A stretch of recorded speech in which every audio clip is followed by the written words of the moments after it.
যতদূর চোখ যায়, আকাশ আমাদের বিস্ময়ের সীমানা। কিন্তু এই অসীম আকাশ নিয়ে মানুষের কৌতূহল নতুন কিছু নয়।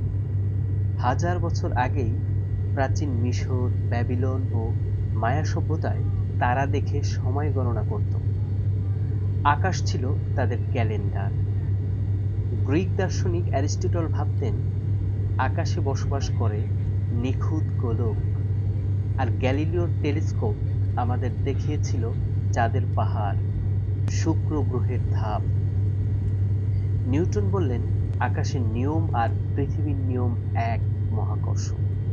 আর এরপর মানুষ পাড়ি দিল সেই আকাশ ছুঁতে। 1969 সালে নীল আর্মস্ট্রং চাঁদের মাটিতে রেখে এলেন প্রথম মানুষের পদচিহ্ন।